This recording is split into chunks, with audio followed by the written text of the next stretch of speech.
November 10th, 2013, just 4 days after posting her last heartfelt video to the love of her life, Teleka would disappear, leaving behind a trail of clues coming from her previously unknown channel, as it would quickly be discovered that things within these videos were nothing like how they seemed, giving rise to what would quickly become one of the strangest internet mysteries of all time. December 5th, 2013, Teleka Patrick spends her day at the Borges Medical Center in downtown Kalamazoo, working there as a first-year medical resident. The young doctor was described as being incredibly bright by her colleagues, with an extremely promising future ahead, and to those who knew her, she was a fun-loving and just overall great person to be around. However, for whatever reason on this particular day, Teleka's personality seemed different. Upon her shift coming to an end, Teleka would ask a co-worker for a ride to the Radisson Hotel, located just a few miles away. Her request seemed strangely frantic, almost pushy, and sensing that something may be wrong, the coworker agreed to take her there, dropping her off at the entrance before driving away. From there, cameras show as Teleka attempts to rent a room, only to be turned away as she didn't have enough money or a proper ID, with the young woman having left her wallet back at her job. During this conversation, the employees at the front desk noticed that Teleka appeared on edge and slightly incoherent, prompting a receptionist to ask if she was okay. But Teleka brushed aside the concern and eventually left the hotel. Outside, Teleka entered the hotel's complimentary shuttle, asking the driver to drop her back off at the Borges so she could retrieve her wallet, return, and then pay for her room. But when the driver eventually pulled into the parking lot of the hospital, Teleka nervously turned to him and said, "I can't go back there with you," before rushing off, ducking her head between parked vehicles as if she was attempting to hide from someone. The driver then watched as she got into her car and pulled off into the night. He would be the last known person to ever speak to her. On the road, Teleka began driving frantically at extremely high speeds, weaving in and out of traffic, displaying signs that, again, seemed to indicate that she was potentially being followed and that she was trying to evade someone or something. Her driving became so erratic that a concerned motorist would call the police and report her vehicle. But before the authorities could arrive, Teleka's front left tire on her 1997 Lexus would burst, forcing the car off the road before it came to a stop in the dead of the night, stranding her 100 miles away from her home. Teleka then grabbed the keys from her ignition, exited the vehicle, and was never seen again. 911, what is the exact location of your emergency? Just tone it now. It's on I-94, the westbound lane. There's a car off the road down in the ditch. Within minutes, police officers would discover her car parked alongside a ditch, and upon searching the vehicle, all they would find were her personal belongings like her wallet, cash, and a cell phone, but no sign of Teleka herself. Authorities would go on to search the entire area for miles around, including the shores of a nearby lake, but found nothing. And with no sign of the young doctor, Teleka Patrick was officially declared missing on the 6th of December. Leading up to her disappearance, everyone who came into contact with Teleka that night all shared a similar story. Something was clearly off with her. She seemed nervous, even terrified, prompting some to immediately conclude that foul play was involved and that perhaps she had somehow been hunted down. To address this theory, police dogs would be brought in to track her scent trail, which bizarrely led them from her open car door directly to the side of the road before coming to an abrupt stop, seemingly insinuating that someone had picked her up, willingly or unwillingly. Adding to the suspicious nature of her disappearance the night prior, Teleka had called a friend of hers named James Davis, who was living in St. Louis at the time, and explained to him that she believed someone was trying to kill her, and that she needed to get away from Kalamazoo to go visit him. And it's believed that she was driving to St. Louis to meet Davis immediately before she vanished, perhaps confirming that her concerns were in fact warranted. Given the nature of her vanishing, the story of Teleka Patrick immediately became a viral news story, with a search effort quickly being launched to determine what had happened to her. But early on, this would yield little to no results, as much like the air on that winter night, her trail grew deathly cold. However, on the internet, a new trail was forming. Hi, love, it's me. Frustrated by the lack of answers in person, investigators started digging into the online history of Teleka Patrick, which led them to their most important discovery yet, her YouTube channel. Going by the name of Sandra 3000 KC, Teleka would publish a series of 9 videos within the span of 1 week in early November 2013, with one of the most infamous being a clip titled My Awesome Day, where she sits in front of her camera and addresses someone she refers to as baby. Baby, good night.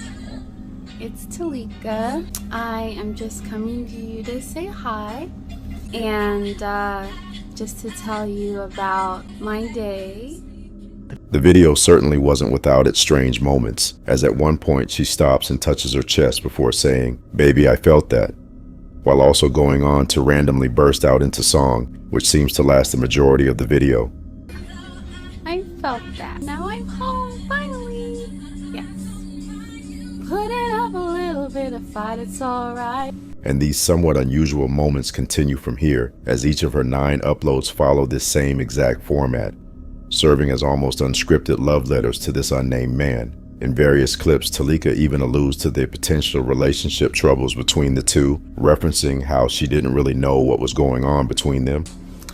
I don't know what's going on, you know, in your life and stuff.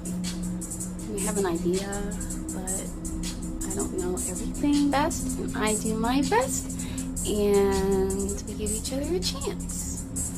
So in love that she even filmed herself cooking extravagant meals, made for 2, going as far as to set the table for both of them, despite the fact that this date wasn't actually present. My raw materials.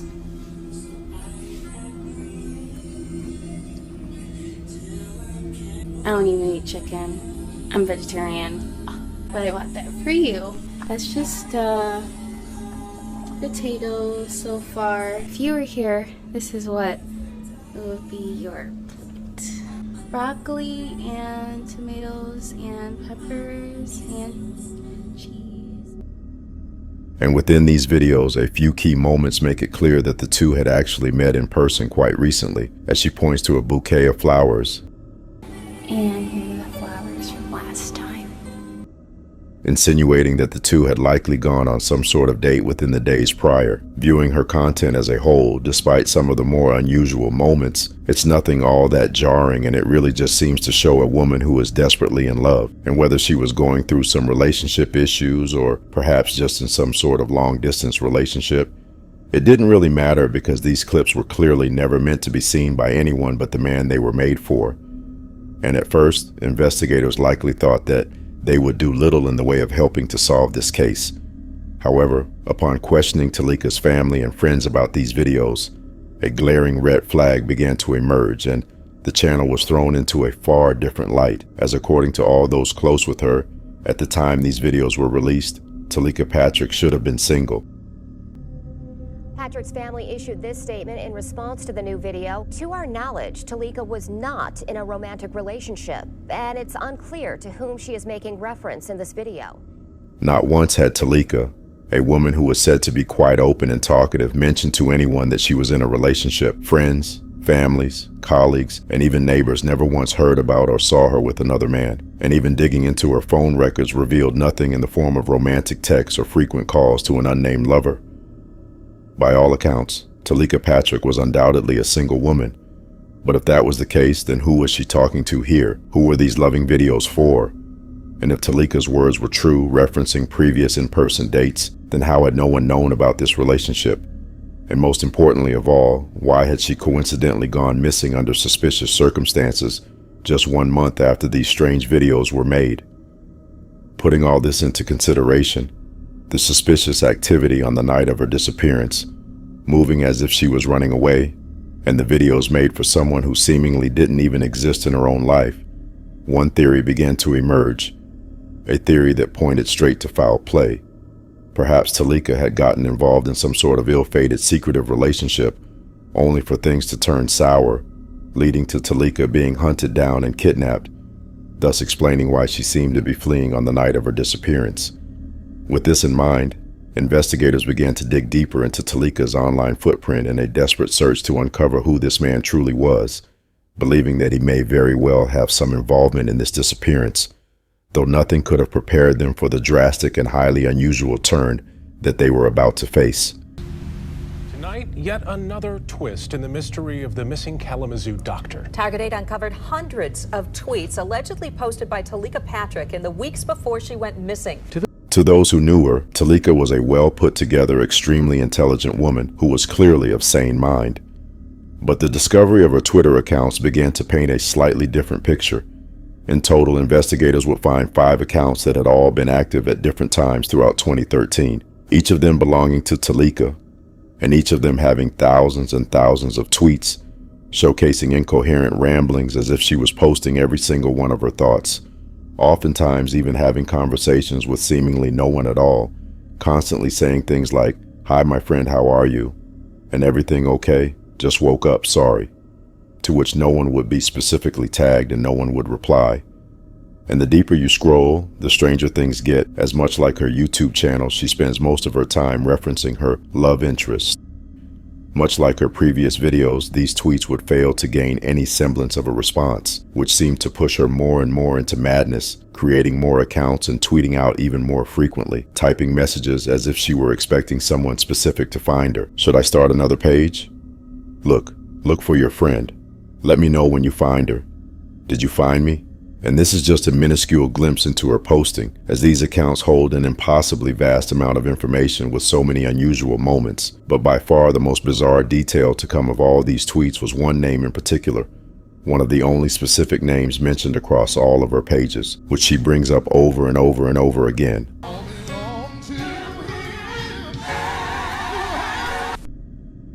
Marvin Sapp. At Marvin Sapp, good morning. When life gives you lemons, make lemonade. Again. Marvin Sapp, good morning. When life gives you lemons, make lemonade. At Marvin Sapp, good morning. Don't be sad.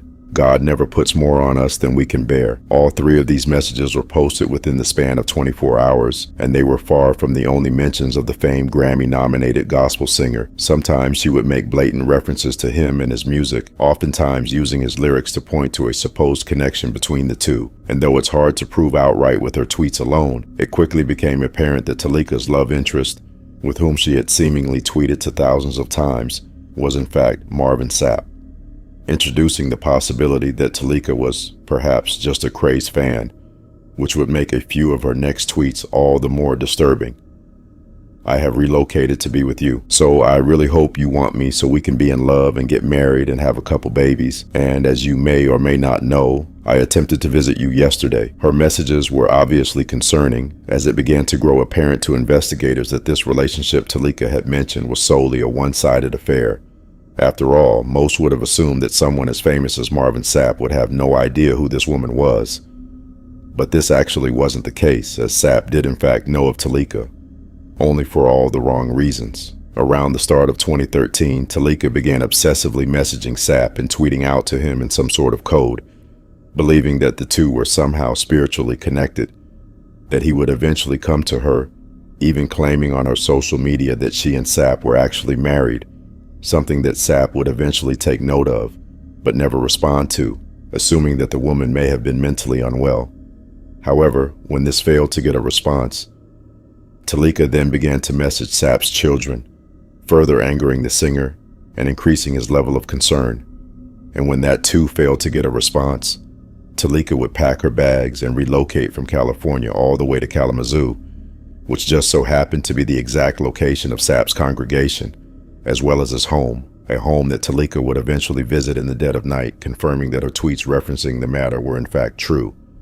Teleka's behavior had gotten so serious that Sapp himself convinced authorities to issue him an order of protection against her in September of 2013, pointing to over 400 pages of unwanted correspondence coming from her. Sapp would also ban Teleka from attending his church ever again. This, however, only heightened her delusional state and would lead to her posting these videos on her channel, as by this point she was so far removed from reality that she truly believed that the two were lovers and that Sapp was communicating with her telepathically and was somehow always with her. By the time December had rolled around, Teleka's tweeting grew increasingly dark as she began to write about demons and how they were affecting her, writing on the 4th of December, "You reach me through a demonic portal that gives demons power over me and dilutes my spiritual authority. Please understand that I must protect myself spiritually." The very next day, Teleka would go through each of her Twitter accounts, delete everything, and vanish alongside of the road. The discovery of these accounts adds a whole new element to the case and seems to point to one obvious conclusion, that at the time of the disappearance, Teleka was likely in the midst of some sort of severe psychotic break.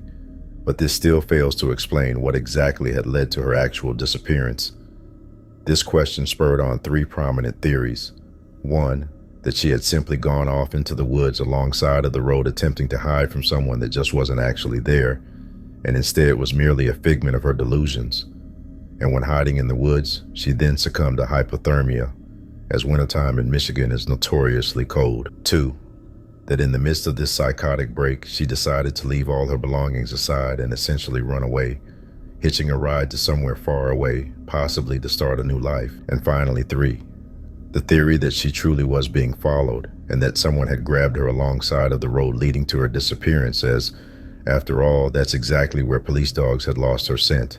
Later, a bloodhound tracked her scent directly from the car to the side of the road, and from there, the trail goes cold. Some would even further theorize that perhaps the victim of Teleka's stalking may have had a hand in it, as by this point Sapp was well aware of the woman and highly concerned with her behavior, which alone gave him a clear motive to protect his family, while others pointed to more scandalous affairs, that the two had actually been romantic in a time past, only to suffer from a major breakup, thus causing Teleka's mental health to spiral, with the relationship potentially putting his career in jeopardy, as who knows what Teleka might say or do, and given his wealth, he certainly had the means to make this happen. However, this theory never really went further than mere speculation, and police would adamantly state that Sapp was merely a victim of stalking, and was never considered a person of interest in this case. Pastor is nothing more than an innocent victim of an apparent stalking. And on a similar note, there was another early suspect that would emerge in the public eye, Teleka's ex-husband, Ismael Calderon, to whom she had been married to for 4 years before splitting up in 2011. Immediately after the two had separated, Teleka had gone onto an online nursing forum and accused Ismael of emotionally and verbally abusing her throughout their relationship, leading some to question whether he too had a hand in Teleka's disappearance, perhaps as a means of silencing her or getting revenge for their relationship ending. But much like Sapp, Calderon was never actually labeled as a suspect. In fact, it appears that there was only ever one real person of interest in the minds of police, with that being James Davis, the last known contact that Teleka had through her cell phone, as he was the one that Teleka had called explaining that she was fearing for her life. Though given that he had lived so far away in St. Louis, he too would be cleared of any wrongdoings, and instead was eventually labeled as just a concerned friend. And with no suspect, no body, and no real concrete clues, speculation is really all we'd be left with, at least until April 3rd, 2013, when everything would change. Developments continue to come in about a body found in a small Indiana lake. This was not the answer anyone wanted. Investigators are certain the body found in an Indiana lake is that of Teleka Patrick. Nearly 3 months after her disappearance, a fisherman would come across the body of Teleka Patrick floating in Lake Charles in the general vicinity where her car was found abandoned, with an autopsy eventually confirming her cause of death, drowning, with no signs of trauma evident on the body. Putting the pieces together, investigators theorized that Teleka had suffered from a manic episode, causing her to believe that she was being followed and even hunted when she hurriedly drove off. And perhaps the shock of getting a flat tire led to her believing that someone was attempting to attack her, causing her to immediately grab the keys and flee from the car, fearing for her life. Without a flashlight and running in complete darkness, it's believed that Teleka accidentally ran straight into Lake Charles, which is a body of water located directly parallel to where her car was found, just a few hundred feet away. And tragically, that night the water was incredibly cold and could have caused almost immediate hypothermia, with the lake actually completely freezing over that very night, hiding her body in an icy tomb and forever sealing her fate. And as for the trail she left behind on the internet, well, despite being initially labeled as a profoundly disturbing internet mystery, with these videos being considered key pieces of evidence within her case, law enforcement now believe that this was all just merely a coincidence, as though her uploads and tweets do show evidence of her stalking. This stalking to them seems unrelated to her actual vanishing, and rather than being viewed as clues pointing towards foul play, please now view these videos as apparent signs of Teleka's fractured mental health. This was the official explanation given for the disappearance of Teleka Patrick, a tragic accident triggered by untreated mental illness, Although, of course, some are still skeptical, including Teleka's own family, who point to several unexplained inconsistencies, like her scent trail leading directly to the road, which was the opposite direction of the lake, and the fact that the body of water where Teleka had been found was supposedly thoroughly searched on the night of her disappearance and later even probed with sonar technology on 2 separate occasions, all of which yielding absolutely no results, despite the fact that that body of water is so small that most in the area actually consider it to be a pond, as it's so minuscule that it's not even labeled on Google Maps or Earth, which makes it all the more unusual that she wasn't discovered there sooner, prompting some to believe that she may have been kidnapped and killed elsewhere before her body was later dumped in the water to give the illusion of an accidental death. Another unknown in this case is what actually triggered her manic episode, as many would assume that something must have happened that led to her believing she was in imminent danger, with some believing that it may have been a threat from her ex-husband or even Marvin Sapp.